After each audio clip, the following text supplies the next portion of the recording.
So it can be even it's that subconscious mind that 95 approximately percent of the time leading us, and we're not even aware of that. But the point of the meditation actually is that you just train your mind to be in present.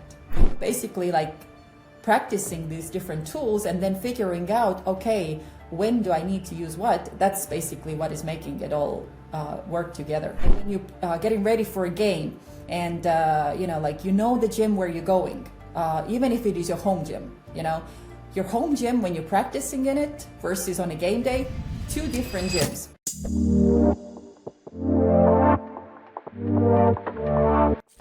Hello everyone, welcome back to another episode of Basketball Body and Mind. Today I am excited to introduce Kerdu Lenear, an incredible mindset coach from Estonia. Kerdu has a unique story. She's a former professional basketball player, played in Division 1 for Auburn University, later competed in Spain, Estonia, and also was a member of Estonian national women basketball team. She is also a founder of Mindset Fitness, which is like a platform dedicated to training the minds of every level athlete. After transforming her life by focusing on mindset training, now she helps every athlete to overcome challenges and perform at their peak by mastering the mind. So this will be the first episode of this podcast that we will be focusing directly on the mind. Kerdu, thank you for joining us today. Well, thank you so much for such a thorough introduction, and I am very happy to be here and share what I know today. Yes. So, this was a little bit different for me because I have never thought throughout about mindset training. I know it's important. Everyone is talking about the sports psychology and mindset, how it is important. But when researching you and researching this topic, it's very hard to even look for something, tangible. Because if I look for transforming the body, I can look for improving speed, conditioning, vertical jump. If I'm talking about the basketball, I can think about how to improve shooting, how to improve reading the defense and stuff like that. So when somebody says, I want to improve my mindset, where do we even start? Are there different areas like handling pressure, staying focused, confidence, or how do we even work and where do we start? I'm glad you asked. Because as you shortly mentioned that my unique story behind what I do today is because of my so-called previous life as a former basketball player. As I was playing on all kinds of these different levels, then I had no idea that your mind is like a muscle that can be strengthened as well. And because of that, I now have, like you said, learn how to train my own mindset. And if I saw that it was possible, that I was able to basically start doing the things that I never thought that I would be capable of doing.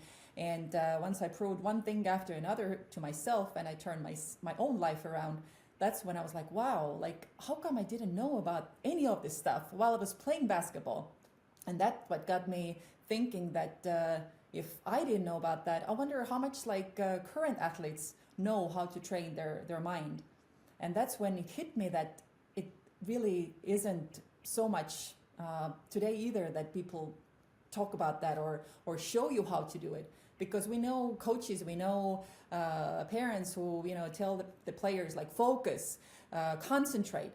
But then I was like, but is anyone teaching them how to do that, right? Yes.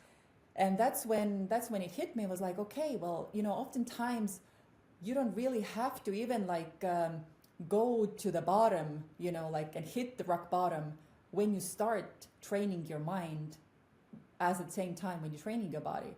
And that's where the mindset fitness came in, because it is possible for you to train your mind with different exercises, just like you explained. When you go to the gym, you lift weights, you have a personal trainer, and this is what I do. I show you exercises, what you can do so you can train your mind to focus better, to control your nerves, to snap out of these negative emotions quicker. And that's all basically a skill that can be developed within any person.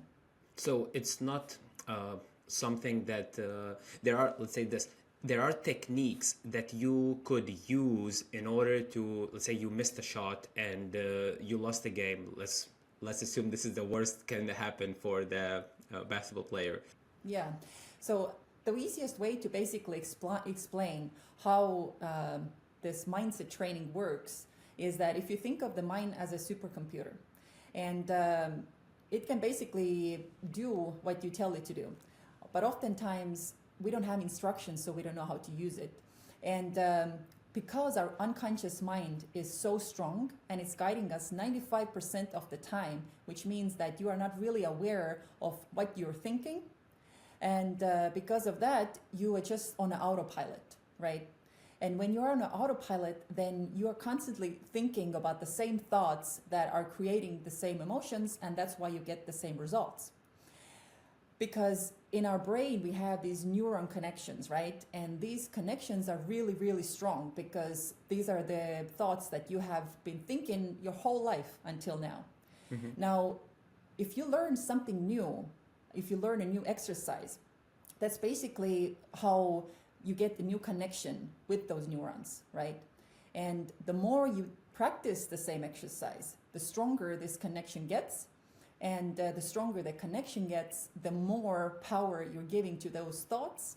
And that creates your emotions, your actions, and therefore your results. So that's why there is a saying that the mind is just like a muscle that can be strengthened, because you as a conditioning coach know perfectly well that, you know, if you send someone in the gym and you tell them to do so many reps of certain exercises, then their muscles are going to grow, right? And that's the same thing for your mind, that if you do those exercises, if you implement them, then basically your neuron pathways get stronger, and that creates the change. So it can be even, you said subconscious mind, that 95 approximately percent of the time leading us, and we're not even aware of that. So even it can be even in a negative way that we are doing something that we really maybe not even aware of, and it's affecting us negatively. We're not talking only about the positive things, right? Well, the trick is that the main purpose of our brain is to protect us. And because of that, you know, whenever you feel some kind of a negative emotion, then it doesn't feel good. And that's a sign for your brain that, okay, I need to protect you. There's something wrong with you, right? So oftentimes our brain is actually more focused on the negative things. So, for example, when you think about a day and you've had, or think about a game, right? And you did 10 things really good, but then you had this one mistake, you know, and then you go home. What is the one thing that you're going to be thinking about? About that mistake. Exactly. And that's a pattern, you know, that's a pattern that you're in. And if you are not aware of it, if you're not aware of this pattern, then this is what you keep thinking about. This is what you keep focusing on, right? So we should not, sorry to interrupt, but then we should not focus on that mistake. We should only think about the positive things that we did. Well, the thing is that where you put your focus is what you notice, you know? So if you put your focus on that one mistake that you made, then this is how you are going to feel, and this is how you're going to basically determine how the game went. And I like to say that it's where focus goes, energy flows. That's a famous saying that Tony Robbins is using. And that means that if you even turn snap your thinking about basically what mistakes really are, then oftentimes mistakes are, you know, we're giving them a meaning that they're like bad things, you know. Oh, I did something bad. I you know, it makes me feel bad. But if you start thinking about the mistakes, that, okay, what can I learn from it? You know, because oftentimes nobody who is successful today is not at the level where they are because they have not made any mistakes. Everyone is making mistakes. You know, when Kobe first came to the league, and I believe it was some kind of a playoff game, and he had, quote me if I'm wrong, but I believe like at least 3 or 4 air balls. and his team didn't, get to the playoffs because of that, So do you think Kobe was there sitting down, like, like thinking like, oh, like, I'm pointless. There's no point for me to play anymore because I suck. No, what he did and what the question he asked himself was, okay, why did I make those 4 or 5 or whatever amount air balls? Like, why did I, not make them? And that's the question you need to start asking yourself. Not like, oh, I suck. I didn't do that well. Why? What can I learn from it? So if you turn your mistakes into what can I learn from it, you change your focus. And then once you change your focus, then you can always get better and you can fix it. Yes, it sounds very cliche because everyone says, oh, it's only a mistake if you haven't learned from it. But reality is that it's really the truth. Because if you, in this case about the Kobe, he asked, I know the answer what he did, but he asked, oh, what should I do in order not to not to be in this situation anymore? And he said that I need to train my legs more. I need to be more conditioned. So then I will be less likely to having these air balls at the end of the season.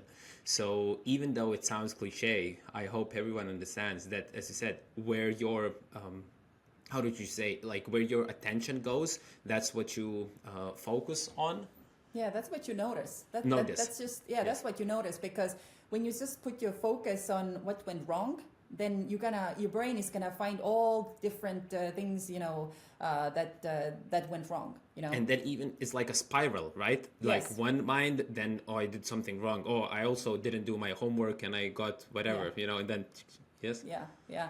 And a good example with that also, and the reason why I love Kobe's work as his Mamba mentality. Well, first of all, I don't know if you know that, but I have a personal connection with Kobe. I saw a picture, but I don't know. Yes, what was? Well, actually, I've had an honor not to only meet him, but actually to play basketball against him, to be on a court against him in one of the Adidas 3-on-3 basketball tournaments when he first came into the league. So that was an incredible memory that I keep with me. And later on, like I said, once I started learning about mindset and how it works, I discovered that most people know Kobe as a great basketball player, right? But the reason why he was a great basketball player, and the reason why once he stopped playing basketball and he won an Oscar, is because of his mindset. And you can look into Mamba mindset if you want to find out more. But the main point that I want to share goes with the previous question, is that the main point is that don't compare yourself to other people, but compare yourself to your own self, and always try to be better version than you were yesterday. So if you keep wanting to get better than you were yesterday, then the only person you're competing against is you. Yes. This is the next question or next topic that I wanted to talk, that we do get frustrated. And again, this for me sounds very cliche, or maybe it's just me, because I see that in my feed so often, so it doesn't mean that the others see also in their feed so often. But that what cliche I meant is that don't just be 1% better than you were yesterday. That's the only thing that matters. However, I feel that still sometimes, not basketball wise, but professionally, I still compare myself to others. I do believe most of the young people, teenagers, kids, they compare themselves much more, and it's difficult. Is there a way for them to somehow, I don't know, track, focus, change that focus, get out of that spiral of comparing? Because they can compare maybe on the team, maybe they are compared by parents on in the school, and then they see social media, they just compare, oh, I don't have my highlights and stuff like that. Is there a way somehow to stop that? Mm-hmm. I mean, of course, that's basically what we all do at the end of the day. You oftentimes compare yourself with someone. A good saying that I always teach my athletes that I work with is this quote: "Self to self for progress, self to others for possibilities." And what that means is that whenever you compare anything, like I just said earlier, always compare yourself for your own progress, because you can see how far you have come within one season, within 1 year, within, I don't know, 3 months.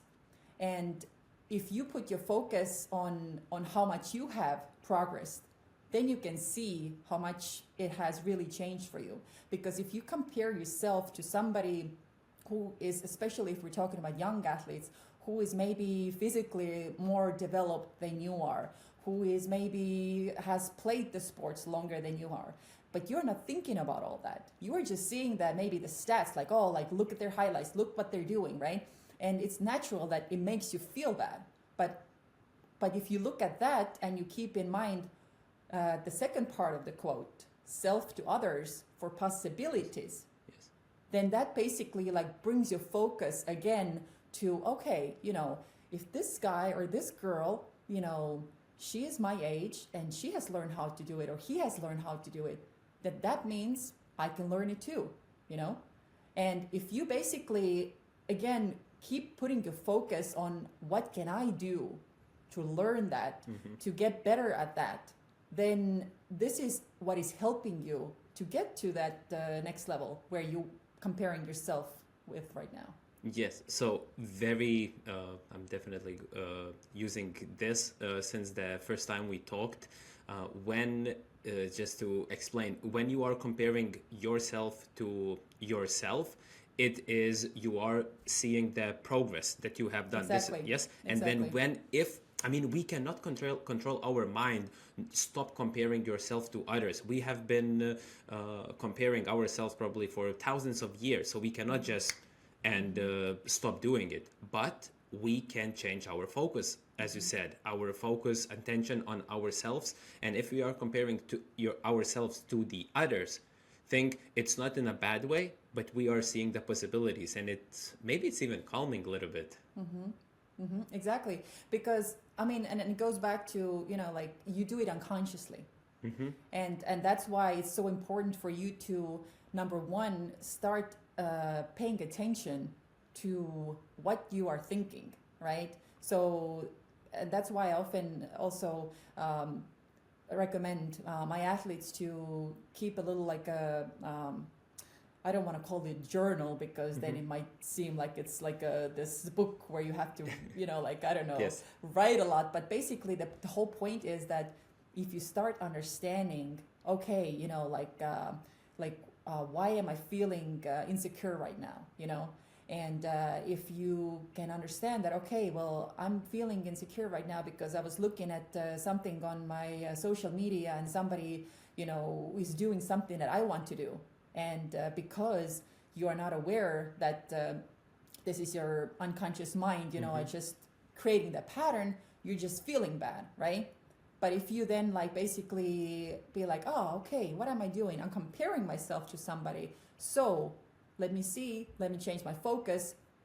What have I learned? What have I done? So basically, if you start paying attention to the thoughts that you're thinking, is how you become aware of these unconscious. Yes, because if you are not aware that let's say that you said, like, if you are feeling anxious, most likely something triggered. First of all, you have to understand the emotion that you are feeling, but it didn't. I'm not expert in here, but it didn't just appear out of nowhere. Somewhere was a trigger that made or influenced you to feel that way, and you have to recognize the emotion and then look back what maybe has happened that that made me feel that way. And that journal could be very, very positive thing for you to understand. Maybe you will see that before every game, because of the stress, you are eating certain types of food, and then you are not performing well. Then you are sad that you didn't perform well. But yeah, we need to be yes, as they say, self-aware. But this is, I think, even deeper level, that you also have to be self-aware of the emotions, and then without any, like, be honest to yourself. Don't pretend, don't make excuses, and think why I am feeling this way. It's difficult. I definitely would not be able to do if I was 15 years old. I think so. Of course, and that's the whole point. Like, for me to give like really simple techniques that like young players can start using. Is there any technique that you would? So the easiest technique, and that has really produced a lot of positive results, and that's something that I know a lot of young players who I've worked with in Estonia have implemented, and it even like brought statistically made a free throw percentage better for one of the teams I was working with, and it's called pizza breathing. Mm-hmm.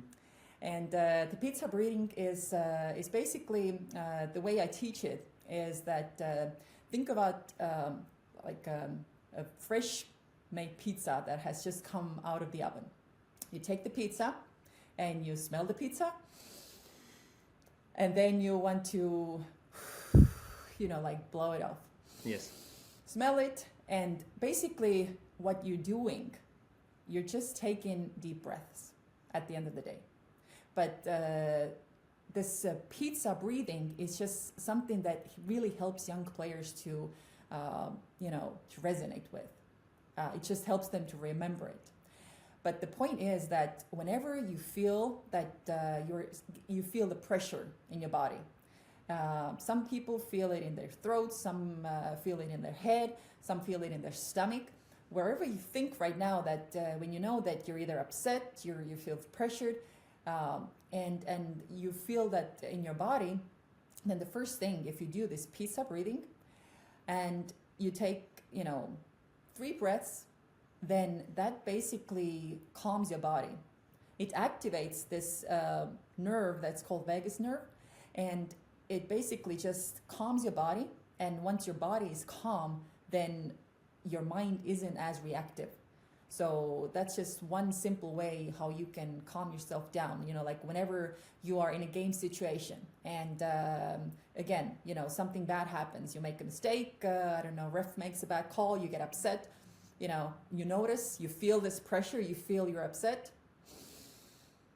Pizza breathing, yes. Yeah, pizza breathing. Okay, and what you are saying is before you said the free throws went up, so that exercise was done before the free throw shot, or you were doing that exercise every, let's say, warm up or every cool down? Well, I just taught the technique, and the players used it whenever they felt it was best for them.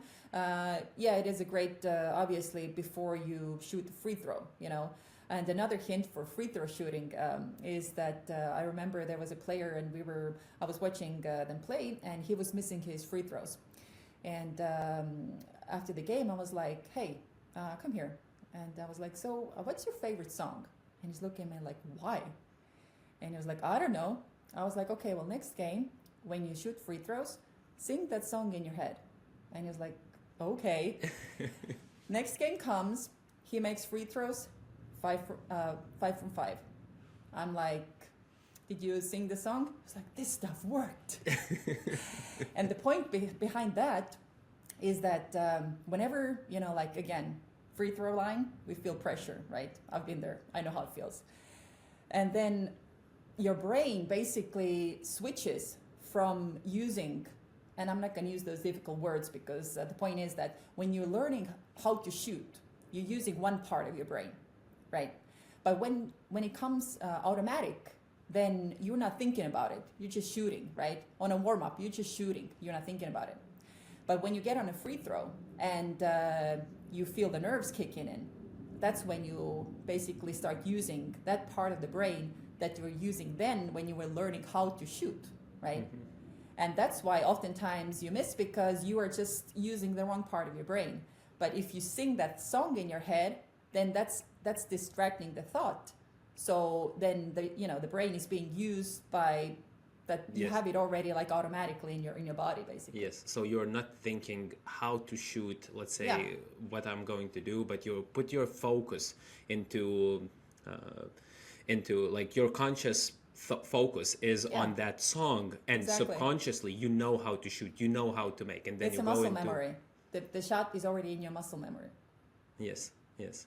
Good, good. I think we can see very, very often, I will not say always, but I wanted to say, but very, very often when people are shooting free throws, they always exhale. So in exhalation, this is when the vagus nerve will be activated on the exhalation. So if you want to calm yourself down, as you said, exhale, exhale. So yes, and then you can be more focused. Even it's also very popular, the box breathing, 4 seconds in, hold for 4, exhale 4, and then 4 seconds hold again. That's more also for focus, but if you want to relax, maybe then do twice as long exhalation, whichever practice you're using for breathing. Is that correct? Yeah, the box breathing, yes, it is. It is. It helps you calm down as well, and that's a good technique for you to use. For example, when there is like a timeout, or there is all maybe it's like a close game, and coach calls a timeout. That's when you can practice the box breathing, and also when you're like maybe sitting on a bench for a minute, and you just need to relax a little bit, then that's a good technique to use then. Yeah. How often do you think we would need to train mind? Maybe also the not only pizza breathing, but let's say meditation or mindfulness or being aware. I don't know, which is hard for me to ask questions because I don't understand so much. So I ask one question and I feel there's another question that I want to ask because so how do you think, what is enough for us to train our mind? I know it depends, but what do you think would be enough a day? I mean, I would say that the whole point, and this is what I have done right now, it's in Estonian, but I have put together this online program where I have put together all these different techniques that you were just naming, meditation being one of them. Because what meditation really does, and I know especially within athletes, meditation might have the wrong concept. People are thinking of the monks who are like sitting somewhere on the hills and just like humming around, so it's kind of like, I don't want to do that, that's not cool, but the point of the meditation actually is that you just train your mind to be in present. Because what creates anxiousness is whenever your mind is dwelling on your mistakes, everything that happened, you can't do anything about it right now.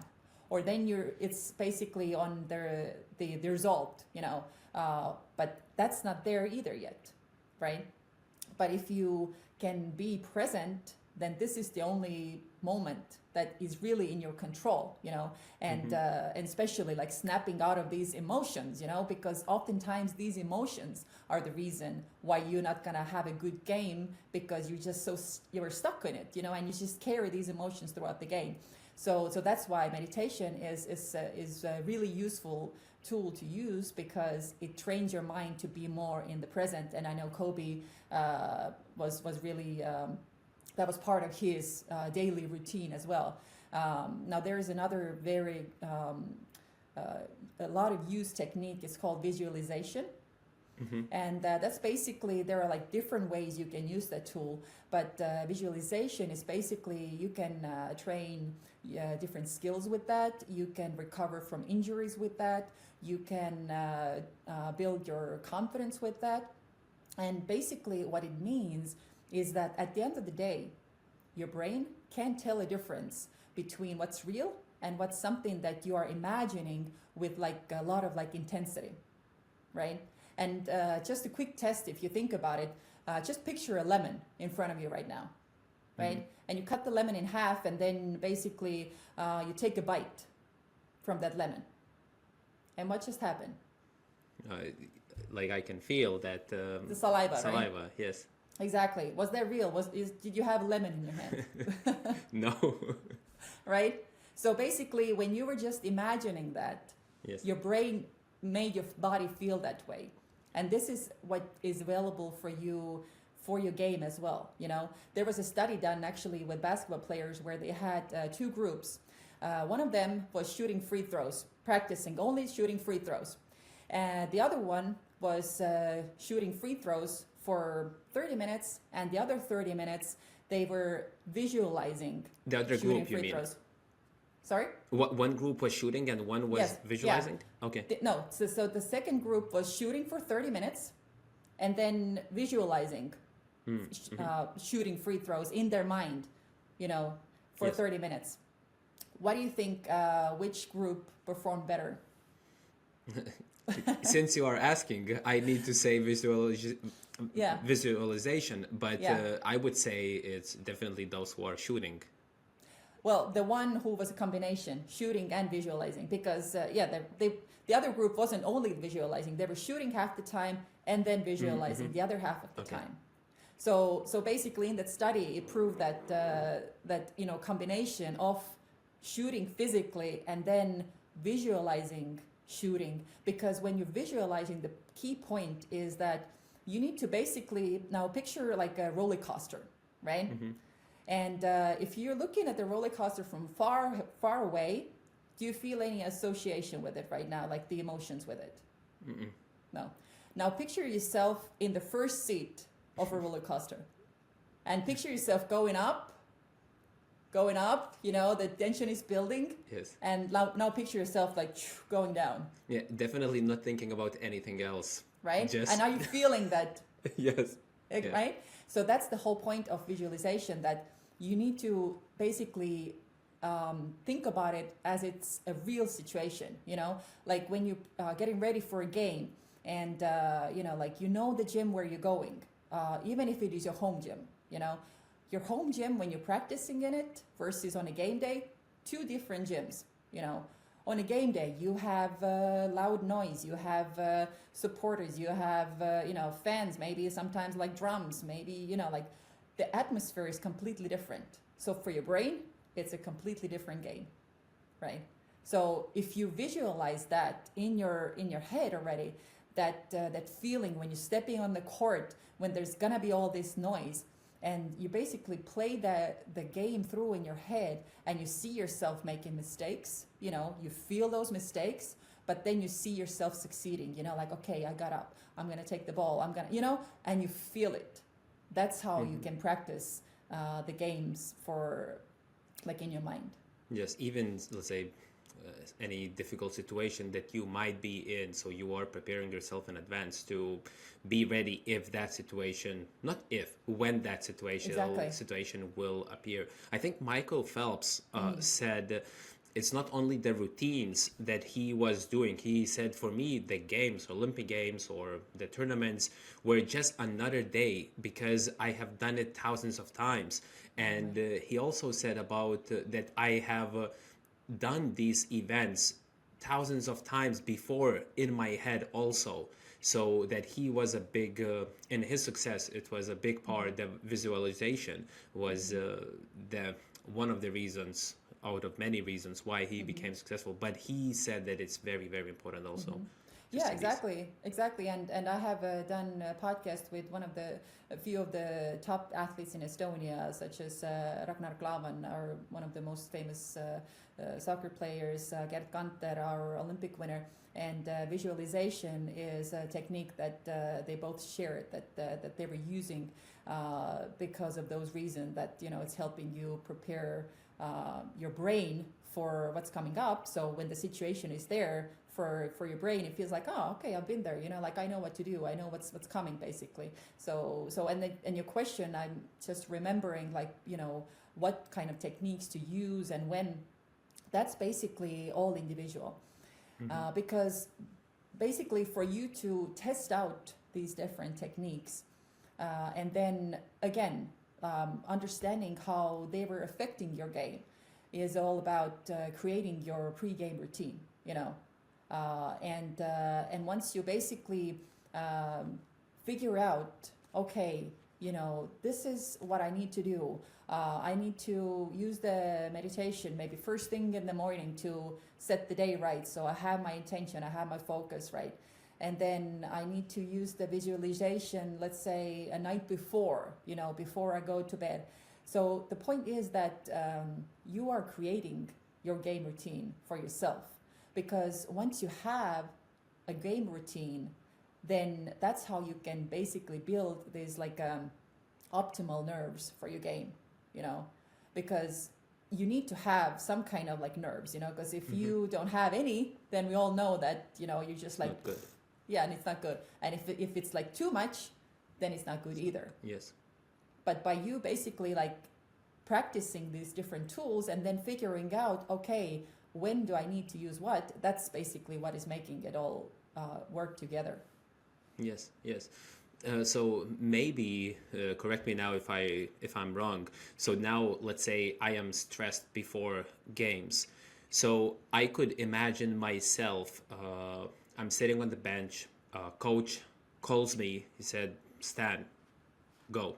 So I imagine myself standing up, walking through the bench, sitting on that chair when we're making those subs, and then I imagine myself going in. I imagine myself playing defense, what I do, if I steal the ball, if I defend, then I run to the offense. Maybe I get the, maybe I'm third, let's say number 3. So maybe I'm standing in the corner, catch a ball, I pump fake, I drive, maybe dribble shot.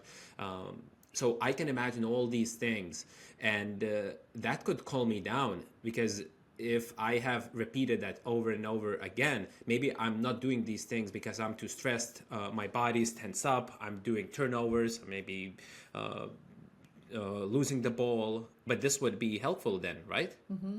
Yeah, because that's exactly, I'm really well put, like that's basically exactly how you have to like walk your way through the game situation, and why I say is that like walk it through as it really would be, there's gonna be mistakes, and again, that's what we talked about at the beginning. Mistakes are there for you to learn from them. It's only for you to get better. So imagine yourself making these mistakes. Imagine yourself,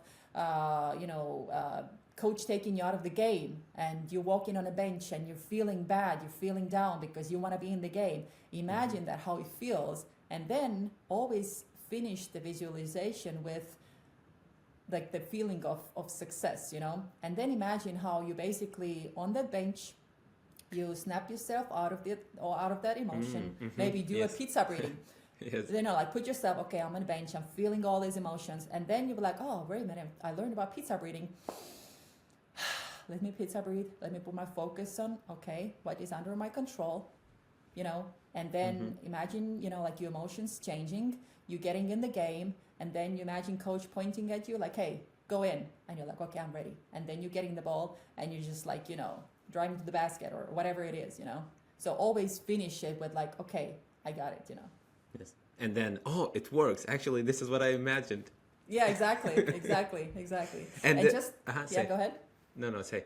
And I just wanted to, as I was talking about the process, I just wanted to point out something really, really important as well that helps with these game nerves and with the pressure and everything, is that oftentimes, again, players put focus on the results, what they want to,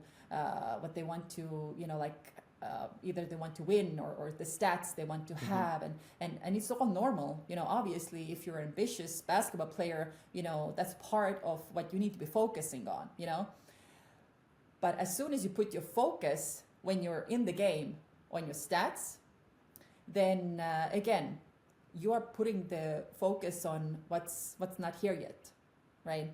And that's creating anxiousness. But if instead of you putting yourself goals that, okay, my goal is to score, 15 points today, is that really in your control?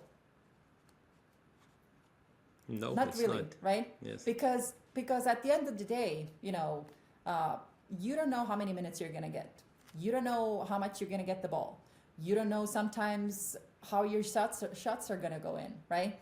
So I always teach that instead of focusing on these results, focus on what is in your control and focus on the process.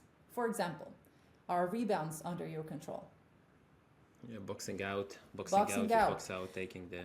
And also like even like, okay, you want to shoot certain amount of points, but what is under your control is how many situations you're going to create for yourself to drive to the basket, how many shots you want to take, you know. So these things that are really in your control, how are you going to change your emotion when you see that things are not going well, you know? Like things like that, what are under your control is something that you can control. And if you put your focus again, you focus on those things, then that's going to help you to get those results. But that is something that doesn't depend on anyone else but you. Yes, yes. And this is a little bit coming back to back topic, because first of all, I believe that we can, or we need to only focus, as you said now, on things that we can control. Because if we cannot control, so they do not depend, let's say, only on us. And if it will not go well, because someone else will do a mistake or somebody else will call a bad call for you, and you will be disrupted by that, you definitely not going to perform well, because our goal is just to perform well. So if we want to perform well, we have to think or be worried about only things that we can control. And the other thing, still coming back to the visualization, is whenever because I have done it myself, I do it often. Yeah. And whenever I do, even up to this date, I think about something. I'm, let's say, walking through that bench and next to that bench, and my coach calls my name, and I'm going on the court, and then I'm thinking about what will I have for dinner, and then I think, oh no, not dinner. Going back to the court, running on the court, standing in the corner.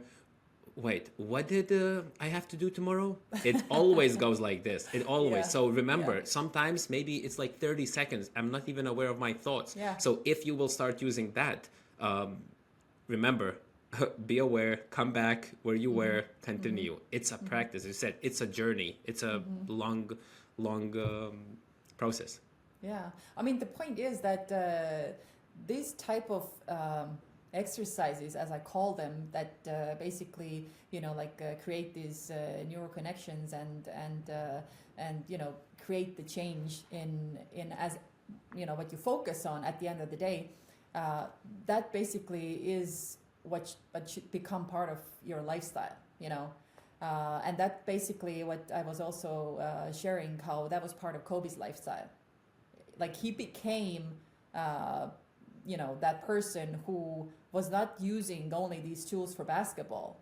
He kept using those tools in other areas of his life, you know, because that's how it is. Like, and oftentimes, you know, basketball players, they're associating their identity with just being a basketball player.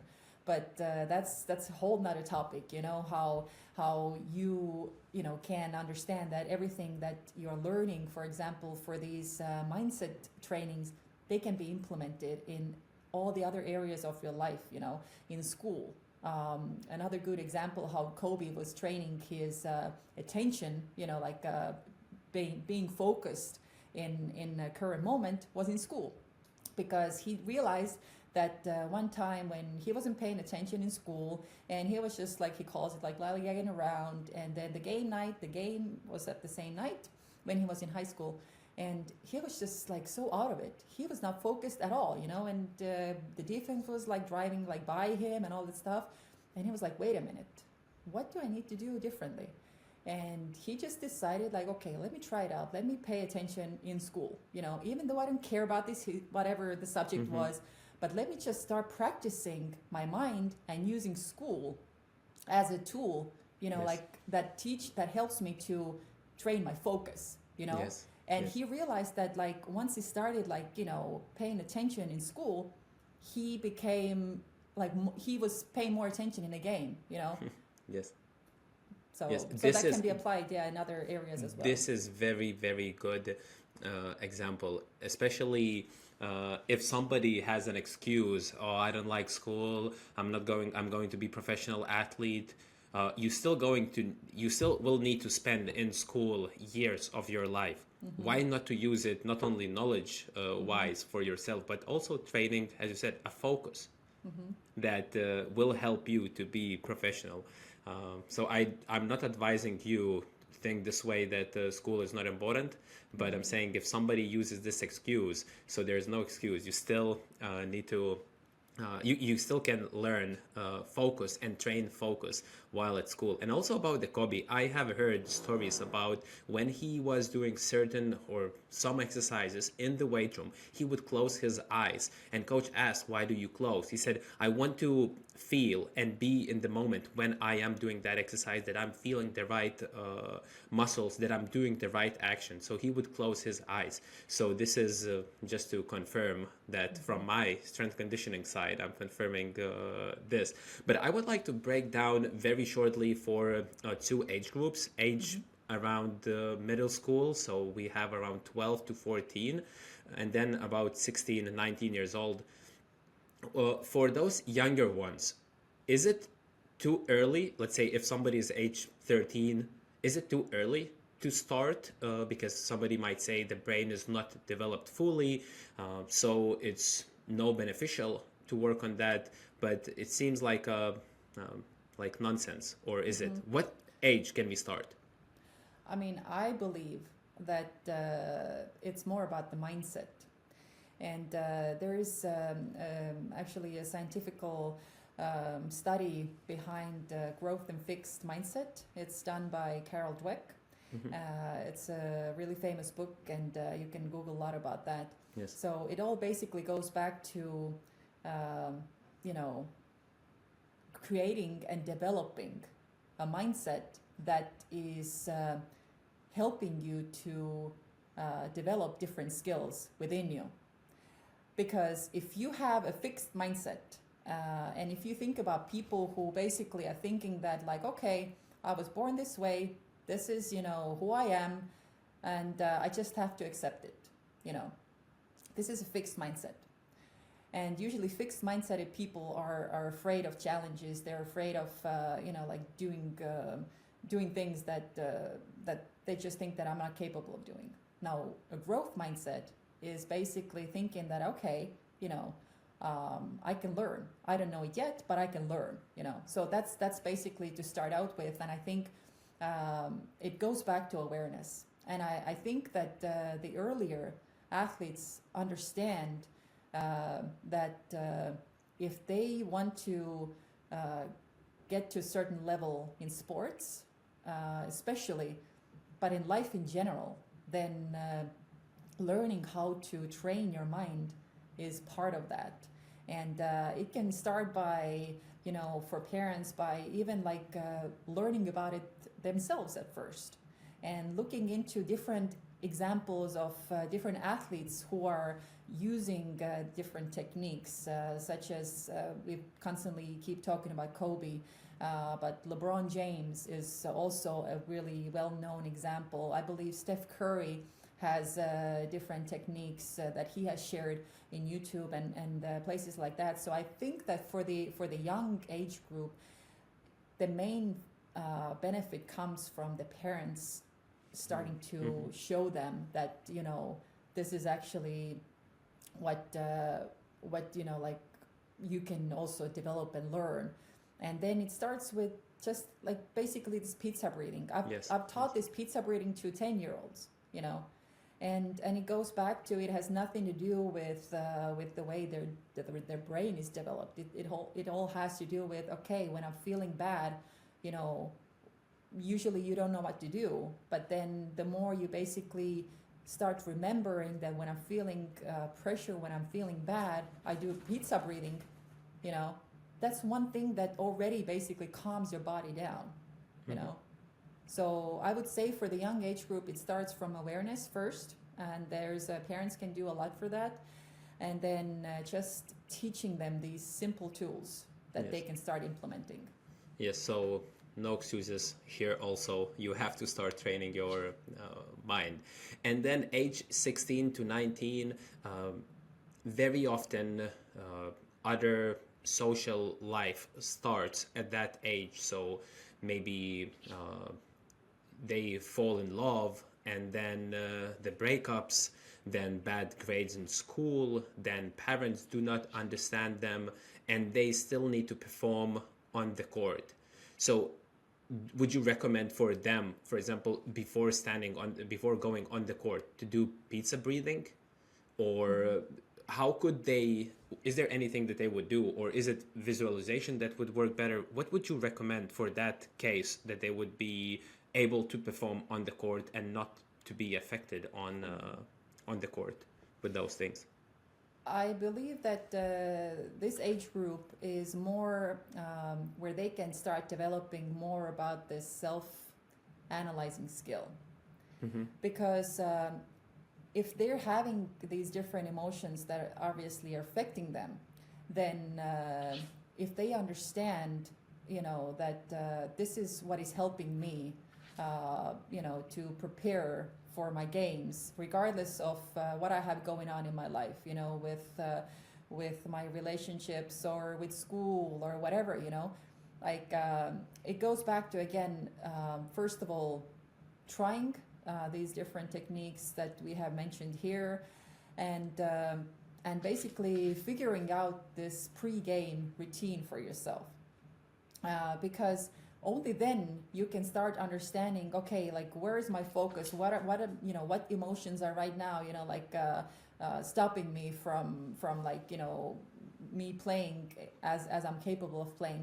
And also then there are like different techniques that I have taught, that in this level already, basically you can train, or you can basically like reprogram yourself how to snap out of these emotions quicker, because that's really important part to discuss as well, is that emotions are such a natural part of our lives, and emotions are like up and down so far, especially in this age. But the skill that again can be learned by everyone is how to snap out of these emotions quicker, and that is a skill that can be learned. And in fact, one of our good friends, or how you would like to call Artur Konanchuk, is a good example after he learned this technique, for example. And he started out a game, he plays in Germany right now, and he scored 4 points in the first half. And then on a halftime, he did, as he calls, emotional reset, and he scored 26 on the second half. And he ended up having his career high in Germany, right? And that all was he was able to do that because, he learned the technique, he put into use, and then he was able to snap himself out of it quicker. Yes, so there are techniques and that you can use, and yes, even though it affects, but probably I'll say this: contact Kerdu. She will help you to get off that.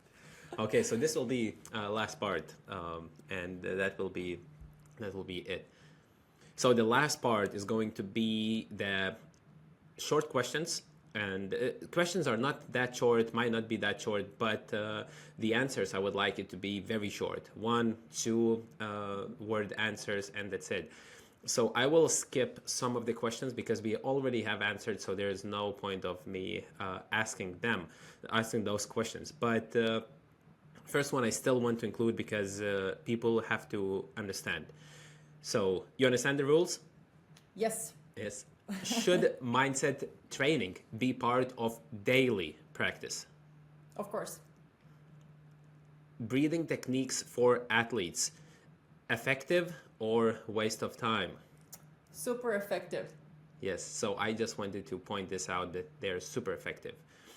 Is there a book, a mindset book, that you would recommend, or you most often recommend for athletes to read? Winning by Tim Grover. Tim Grover, yes. Yes. Amazing book. Anything from his side comes. It's not for everyone. It's not for everyone. It's for the champions. Yes, exactly. Can gratitude help to become calmer in general in life?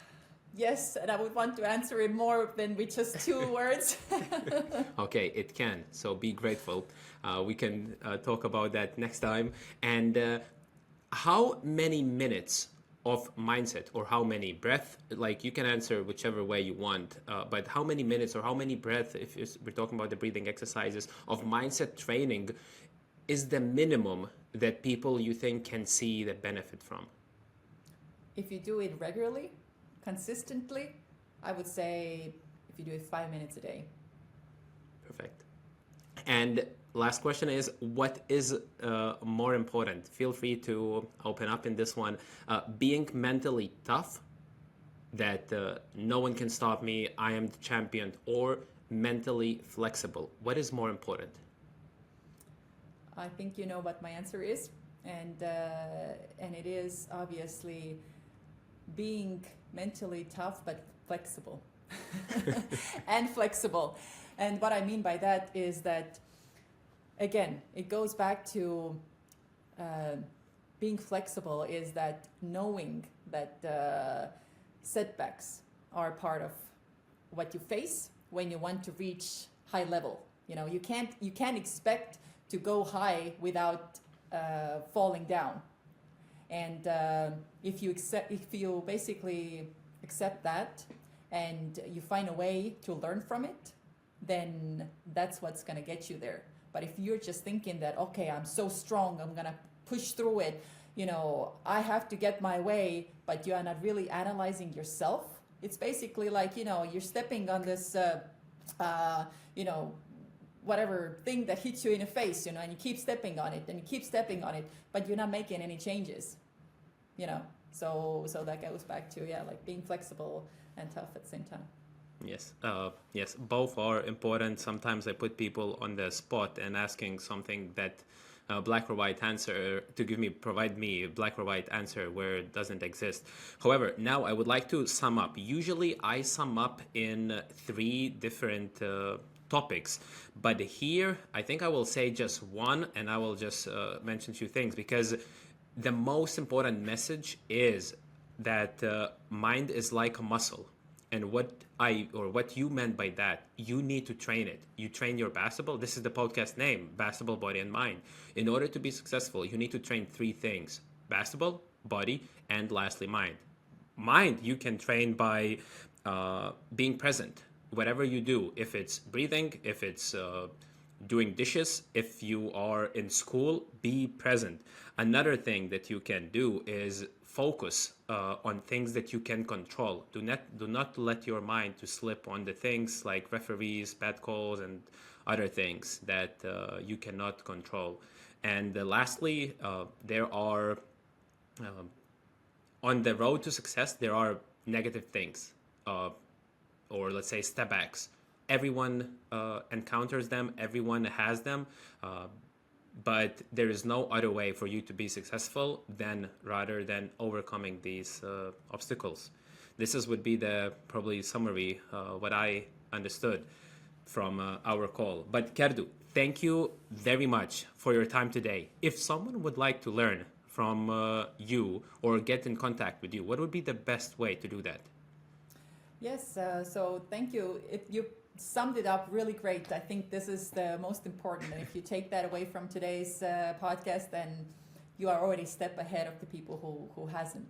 So if you would like to work with me, then I welcome you to contact me either on Instagram. Kerdu Lenear is my... Yes, I'll put in the show notes website. Or Mindset Fitness, either yes. or mindsetfitness.ee is where you can contact me also. And I do offer first free discovery calls, so I can have a quick 30-minute conversation with you to see what are your challenges, how could I help you, and then we could just go from there. So I would love to help you on your way to your success. Definitely do that. Use this opportunity, and thank you for listening. Don't forget to subscribe and share this episode. That's the best way to support us. But for now, keep training basketball, body, and mind.